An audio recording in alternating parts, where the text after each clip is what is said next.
वाराणसी का कैंट विधानसभा क्षेत्र एक मिक्स इलाका कहा जाता है, जहां पर सिंधी जाति, पंजाबी, खत्री, बनिया, वैश्य, कुर्मी सभी जातियों का यहाँ पर समावेश है। साथ ही साथ अल्पसंख्यकों का समावेश है। जैसा कि पिछले 3 दशक से एक ही पार्टी कब्जा रहा है, लेकिन इस बार किसकी हवा बहेगी, किसकी जय होगी, किसकी पराजय होगी।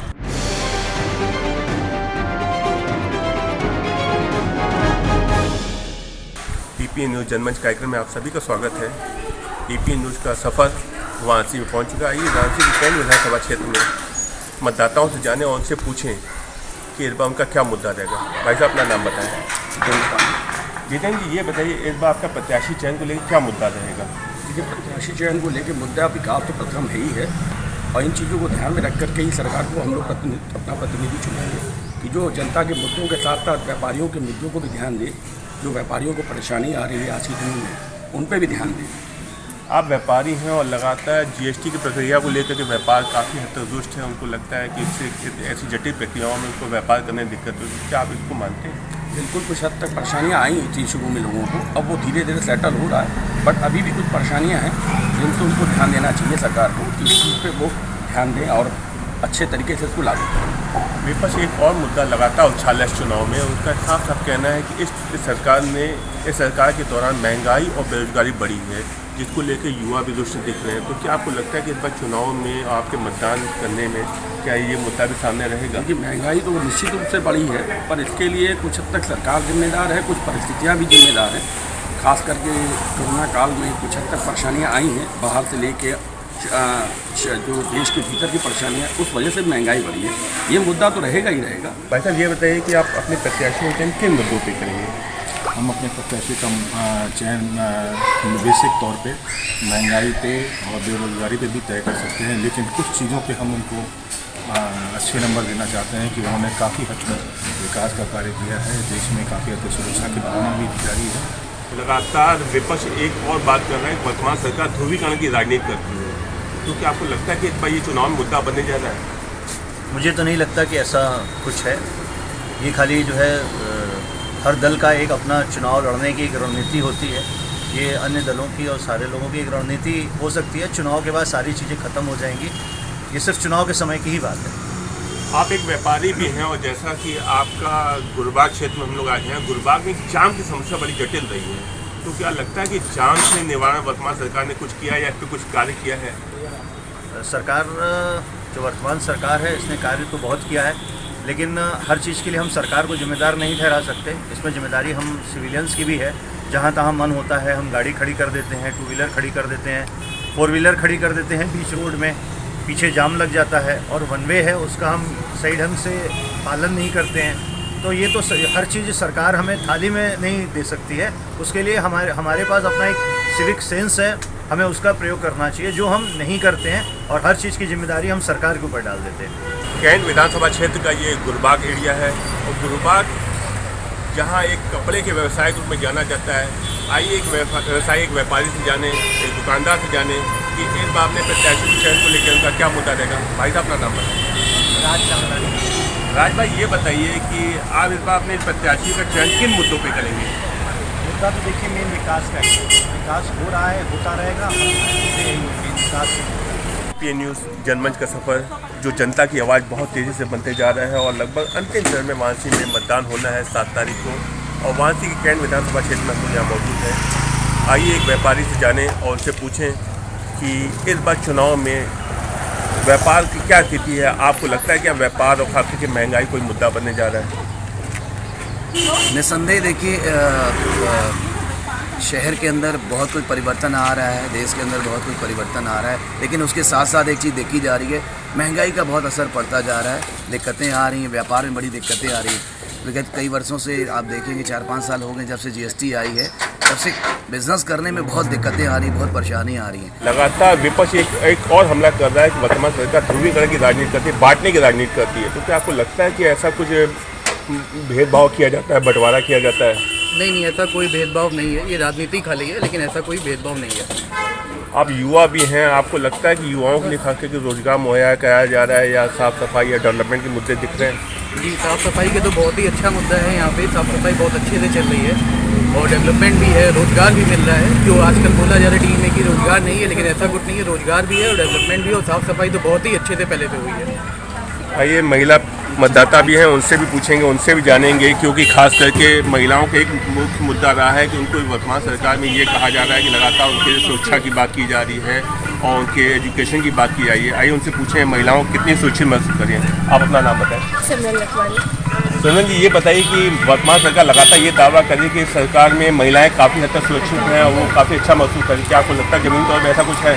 हाँ, ऐसा है कि हम लोग अब पहले से बहुत सुरक्षित फील करते हैं और कोई दिक्कत हम लोग को कभी ऐसा नहीं लगा कि अकेले ही जा रहे हैं तो हम लोग को कोई दिक्कत है कि अगर बगैर हम लोग की कोई घूम रहा है या हम लोग कुछ है। और इतना अच्छा हम लोग का हेल्पलाइन नंबर है कि हम लोग की इमरजेंसी कॉल में भी अब वो हेल्पलाइन नंबर्स आ गए हैं। अब हम लोग उसमें ही से अगर हम लोग कोई प्रॉब्लम हो रही है तो तुरंत हम लोग के लिए, महिला के लिए अलग से हेल्पलाइन नंबर बना हुआ है कि हम लोग उसमें तुरंत कॉल कर सकते हैं। बाकी उसके अलावा जगह जगह पे अब पुलिस तैनात रहती है। हम लोग को मतलब हम लोग के हर जगह पे अब हम लोग को नज़र आता है कि हाँ पुलिस वहाँ पे खड़ी हुई है। लगातार विपक्ष बीजेपी सरकार पर हमलावर है कि इस सरकार में महंगाई और बेरोजगारी बढ़ी है। आपने युवाओं की बात की है और युवाओं का बार ये कहना है कि हम लोग को रोजगार नहीं मिल रहा है। आप इस मुद्दे के नज़रिए देखते हैं? मेरे ख्याल से देखिए, आप जब भी कहेंगे किसी भी चीज़ का जब विकास होता है तो महंगाई लाजमी है थोड़ी बहुत बढ़नी है। आप चाहते हैं कि हमारा देश का स्ट्रक्चर अच्छा हो, हमारे यूपी का इंफ्रास्ट्रक्चर अच्छा हो, रोड्स अच्छे हों। आज वो आप देख रहे हैं, आप हमारे यहाँ खड़े हैं कॉलोनी में, कभी अब इसी कॉलोनी में रहा करते थे, इतनी गंदगी रहा करती थी कि पूछे मत। अब आप देखिए किसी भी कोने में कोई गंदगी नहीं है। जब आपको लाइट चाहिए, सड़क चाहिए, सारी चीज़ें चाहिए, सारी सुख सुविधाएँ चाहिए, तो कहीं ना कहीं महंगाई पर उसका असर पड़ेगा। एक टाइम ऐसे आएगा, मुझे जो लगता है कि जब सारी चीज़ें मेंटेन हो जाती हैं तो धीरे धीरे हर चीज़ें जो है महंगाई पे भी कंट्रोल होना स्टार्ट हो जाएगा। शुरू में थोड़ा ऐसा लगता है, लेकिन मुझे लगता है कि ये सब चीज़ें भी लोगों को चाहिए। आज किसी भी चीज़ की थोड़ी सी कोई कमी रहती है, कुछ लगता है कि नहीं सड़कें अच्छी नहीं है, तो भी लोग कहते हैं कि सड़क नहीं अच्छी है या लाइट अच्छी नहीं है। आज तो 24 घंटे लाइट मिल रही है, सब चीज़ें मिल रही। विकास तो है, दिख रहा है, सबको दिख रहा है। आप खुद भी देखते होंगे, आप लोगों को भी दिखता होगा, महसूस होता होगा। आइए अन्य मतदाताओं से जाने और उनसे पूछें कि उनका क्या एजेंडा रहेगा अपने प्रत्याशियों से में। भाई साहब अपना नाम बताएं। दीपक भाई, ये बताइए इस बार चुनाव में अपने प्रत्याशियों चुनने में आपका क्या मुद्दा रहेगा? तो वही विकास का है, विकास तो बहुत तेज़ी से हो रहा है। विकास को देखते हुए तो बीजेपी को ही आना चाहिए। लगातार एक ये मुद्दा छाया हुआ है कि रोजगार के साथ साथ व्यापारी वर्ग काफ़ी हद तक नाराज दिख रहा है या उनका कहना है कि व्यापार कहीं ना कहीं इधर डाउन हुआ है। या मैडम ये बताइए कि इस बार की चुनाव जो यूपी का चुनाव चल रहा है, वाराणसी का कैंट विधानसभा क्षेत्र जो है, यहाँ पूरा शहरी इलाका खासकर कहा जाता है, तो क्या लगता है कि वर्तमान सरकार ने यहाँ पर डेवलपमेंट कुछ कार्य किए हैं? विकास कार्य तो बहुत हो रहा है, लेकिन महंगाई साथ साथ महंगाई भी बढ़ी है। तो हम चाहते हैं अब जो भी सरकार आए तो वो मतलब महंगाई पर रोकथाम कर सके और ये मतलब भ्रष्टाचार दूर हो और विकास कार्य के साथ साथ गरीबों की भी समस्याओं को ध्यान रखा जाए। मिला जुला होना चाहिए, ये नहीं सिर्फ विकास कार्य ही हो, ऐसा नहीं होना चाहिए। गृहिणियों की समस्याओं को भी देखना चाहिए और जो रोज़गार वालों हैं उनको भी देखना चाहिए। मध्यम वर्गीय का विशेष ध्यान रखना चाहिए। निम्न वर्ग को तो अनाज सब कुछ मिल जा रहा है, लेकिन मध्यम वर्ग इससे वंचित रह जा रहा है। वर्तमान सरकार महिलाओं पे लगातार ये दावा करे कि महिलाओं पे हमने खास ध्यान दिया है। उन्होंने एक हेल्पलाइन भी चलाया हुआ है 112 करके, और उसको लेकर के वो लगातार दावे कर रही है कि महिलाएं खास करके ज़्यादा सुरक्षित रही हैं और छात्राओं पे भी ज़्यादा ध्यान देने की बात कह रही है। तो क्या ये लग रहा है ज़मीनी तौर पर ये हकीकत है? हाँ, ये तो अच्छा है। अभी तो सभी गुंडागर्दी से दूर ही है, लड़कियाँ और औरतें अपने को सेफ फील कर रही हैं, ऐसा तो अच्छा है। ये सब कुछ बढ़िया हो रहा है, ऐसा कुछ हम लोगों को दिक्कत नहीं है। कि जब पर्यटन बढ़ता है तो व्यवसाय की संभावनाएं बहुत तेज़ी से बढ़ती हैं। निश्चित तौर पे कॉरिडोर के बनने की वजह से और बनारस में जो ये रोड बना है गदोरिया दरखास्त मिक्स का, या और रोडों को देखा जा रहा है, यहाँ जो बनारस से अप्रोच अलग अलग शहरों से अच्छे हुए हैं, इन सब चीज़ों को देखते हुए लग रहा है कि पर्यटन बढ़ रहा है।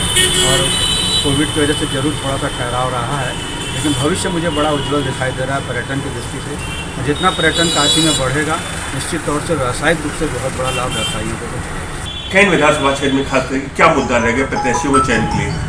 देखिए, चयन में जो मुद्दा है, हम तो व्यक्तिगत अपने रूप से मैं आपको बताऊँ, मैं संघ का कार्यकर्ता रहा और भारतीय जनता पार्टी के प्रति मेरी अगाध श्रद्धा रही है। परंतु मैं दुखी हूँ इस बार जो शीर्ष नेतृत्व ने यहाँ निर्णय लिया है जो प्रत्याशी रिपीट किया है, जहाँ एक तरफ परिवारवाद के खिलाफ ये पार्टी शुरू से काम करती रही और हमारे आदरणीय मोदी जी भी परिवारवाद के खिलाफ अभी हाल में उन्होंने बोला है, लगभग हर मंच पे बोलते हैं कि दूसरे दलों का परिवारवाद गलत है।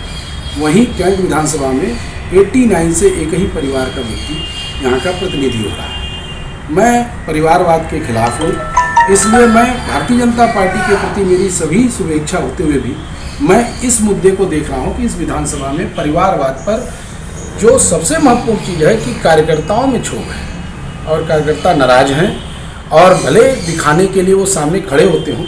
सब लोग संजीव सिंह की तरह ऐसे कैमरे पे नहीं बोल पाते, लेकिन शायद न बोलें, सबकी अपनी अपनी दबाव होती है। लेकिन सच ये है कि कार्यकर्ताओं में इस निर्णय को लेकर काफ़ी नाराज़गी और दुख है।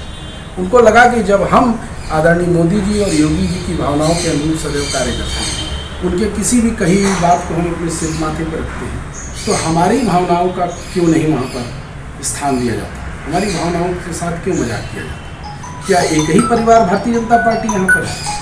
तो ये मुद्दा ही अर्थहीन हो जाता है कि यदि प्रधानमंत्री जी के क्षेत्र में परिवारवाद को अगर तरजीह दी जाए तो गलत है। कैंट विधानसभा क्षेत्र में लगातार बीजेपी ये कहते आ रही है कि हमने तमाम डेवलपमेंट कार्य किए, तो क्या आपको लगता है कैंट विधानसभा क्षेत्र में ज़मीनी तौर पे उतरे हैं या इस बार आपको लगता है डेवलपमेंट में चुनाव हो रहा है? देखिए, डेवलपमेंट की जहाँ तक बात है, आदरणीय मोदी जी ने जो भी केंद्रीय स्तर पे कार्यक्रम बनारस में किए हैं विकास के, उसकी मैं भूरी भूरी प्रशंसा करता हूँ। और मोदी जी को हम 2024 में पुनः जिताना चाहेंगे यदि वो काशी से अपने आप को सांसद बनाना चाहेंगे, और हम चाहेंगे भी वो काशी से पुनः। काशी में जहाँ तक ओवरऑल विकास की बात है, उस पर तो मैं उन्हें 100% नंबर देता हूँ। परंतु काशी चूँकि काफ़ी पिछड़ा रहा है बहुत सी जगहों पर, अभी भी गलियों में बहुत से काम हैं, बहुत सी चीज़ें नहीं हो पाई हैं, लेकिन जितनी हुई हैं उतनी आज तक नहीं हुई, ये भी सच है। इस बार चुनाव में क्या मुद्दा रहेगा आपके प्रत्याशी चयन को लेकर के? देखिए, हमारा मुद्दा शुरू से जो है, पिछले कई वर्षों से, जब से जो है हम लोग परिपक्व हुए हैं, हम लोग केवल विकास को लेकर के जो है चुनाव में वोट देते हैं, और जो भी पार्टी विकास की बात करती है, विकास का काम करती है, उसको हम लोग जो है ज़्यादा ऊपर रखते हैं और उसी को सपोर्ट करते हैं, और यही जो है विकास जो कार्य करेगा उसको हम लोग सपोर्ट करेंगे। भाई साहब, इस बार लगातार विपक्ष एक और दावा कर रहा है कि इस सरकार के दौरान महंगाई और बेरोजगारी बढ़ी है, युवाओं को रोजगार नहीं मिल रहा है। इस मुद्दे पे आप क्या कहेंगे? देखिए, युवाओं को बेरोजगार नहीं मिल रहा है, 2 साल कोरोना रहा है, इस चीज़ को भूलना नहीं होगा। उसके उपरांत भी जो है तकरीबन 4 लाख लोगों को जो है रोज़गार दिया गया है, और पिछली सरकारों में 4 लाख लोगों को कभी भी रोज़गार नहीं दिया गया। और रोज़गार जहाँ तक सवाल है, ये इस पर निर्भर करता है कि कौन कितना पढ़ाई किया है। ये सरकार के ही हाथ में नहीं है। हमारा बच्चा है, अगर वो अच्छे से पढ़ लिख ले रहा है, कंपटीशन निकाल ले रहा है, तो उसको अपने आप जॉब मिल जाएगा। तो रोज़गार लेना आदमी के ऊपर निर्भर करता है, ये सरकार का काम नहीं है। सरकार जॉब निकाल सकती है, लेकिन हर एक को जॉब देना ये सरकार के लिए संभव नहीं है। और महंगाई का मुद्दा क्या रहेगा कि महंगाई लगातार मिडिल परिवार या लोअर परिवारों को जिस हिसाब से गैस के दाम बढ़े हैं और पेट्रोल के दाम बढ़ रहे हैं या अन्य चीज़ों पे, इसके बारे में क्या? देखिए, ये जो पेट्रोल और गैस के दाम की बात है, ये बेसिकली आपके हाथ में नहीं है। आप तो खुद मैन्युफैक्चर करते नहीं हैं गैस और पेट्रोल, आप इंपोर्ट करते हैं। तो जो इंटरनेशनल प्राइसेस हैं, अगर वो बढ़ेंगी तो फिर नेचुरल है यहाँ पर भी प्राइसेस बढ़ेगी। सरकार अपने पास से तो पैसा लगाएगी नहीं, परंतु उसके बावजूद भी जो है सरकार उसमें कंट्रोल करने का प्रयास कर रही है, और ऐसा हम उम्मीद करते हैं कि बहुत ज़्यादा प्राइसेस नहीं बढ़ेंगे। लेकिन इंटरनेशनल प्राइसेस अगर बहुत ज़्यादा बढ़ जाते हैं तो थोड़ा प्राइसेस तो हम लोग सबको जो है झेलना पड़ेगा। और महंगाई की बात जहाँ तक है, तो किसी भी सरकार जो भी आज तक इंडिया के अंदर आई हो या उत्तर प्रदेश में आई हो, उसमें जो महंगाई है वो हरदम ही बढ़ी है। कभी भी ऐसा नहीं हुआ कि जो है ये 5 साल में महंगाई नहीं बढ़ी।